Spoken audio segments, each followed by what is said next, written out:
Have you ever felt like the God you knew or were taught about in church just didn't add up? No matter how hard you tried to become a good Christian, the promises of protection and prosperity just never materialized. Well, that was my experience. I grew up being told if I prayed enough, tithed faithfully, and served in ministry, God would bless me and shield me from harm. But then the unimaginable happened. I lost my 15-year-old daughter.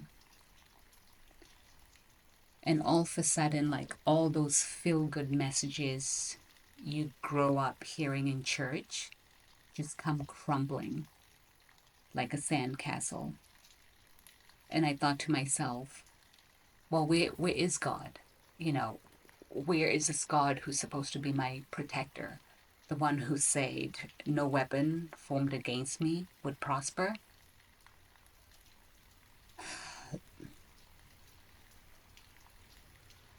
I spent so many days agonizing and just wondering what sin had I committed that made God so angry with me. Had I not prayed enough? I had tried so hard to be a good Christian, but now I felt completely abandoned by the God I had trusted. Everything I knew about him suddenly seemed like such a lie.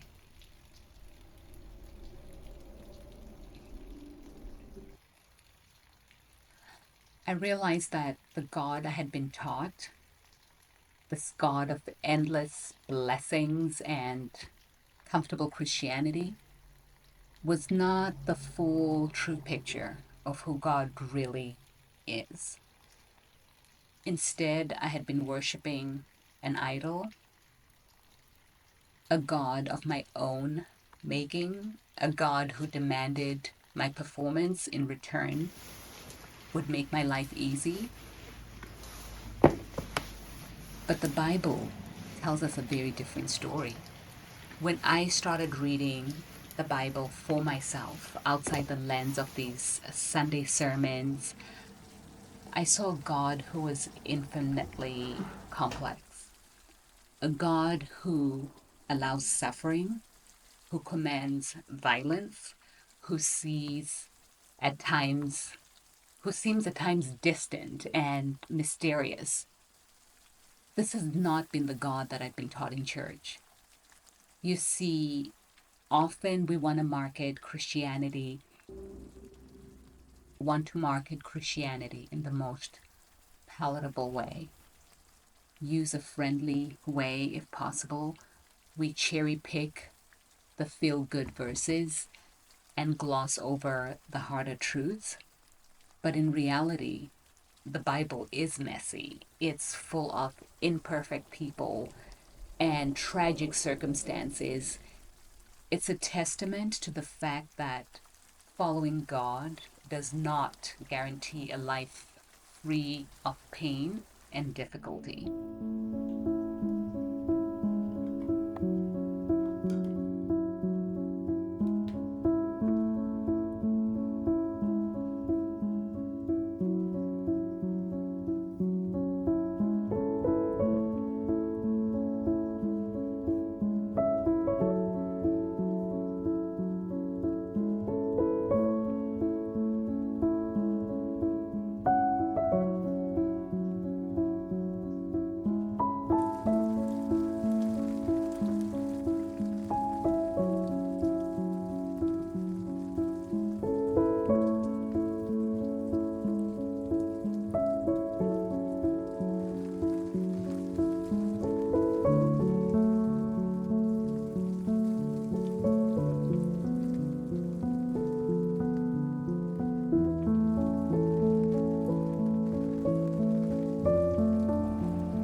So, where did this all leave me?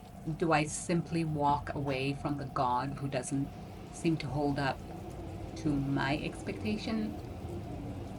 That was my initial response.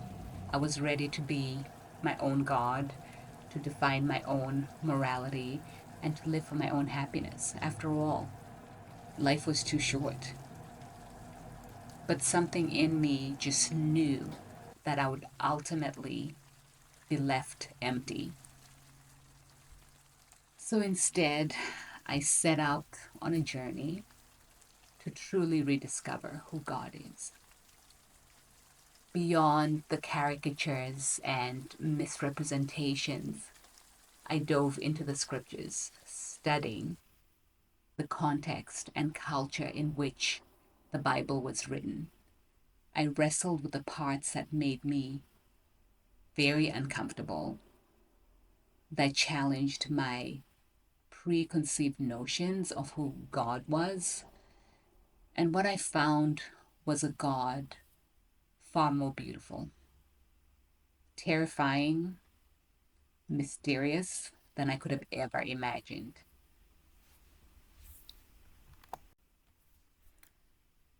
If you're like me who felt hurt by what might have happened into your life, or you just want to understand who God is, or you're just so tired of those feel good messages that sometimes just don't feel effective, you don't feel there's growth or depth in your understanding of this God that you serve, or if you're a person who's been around Christians and just kind of thought, oh my goodness, if this is what serving God is all about, I don't want any part of it. Well, this is the God I want to introduce to you in this series, the true misrepresented God of the Bible. Not a deity with empty promises, easy fixes, but the sovereign, all powerful creator who is simultaneously full of grace and ruthless in his justice. The God who allows suffering but promises to redeem it. The God who makes himself known yet is shrouded in mystery.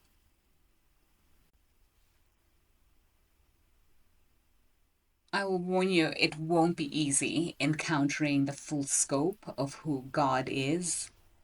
It could actually be deeply unsettling, but I believe it's a journey worth taking because the more we know the true God, the more we'll be transformed by his majesty and love. So join me as we dive into the Bible together, setting aside our preconceived notions and letting God reveal himself to us. Let's rediscover the God who is so much more than the one we thought we knew.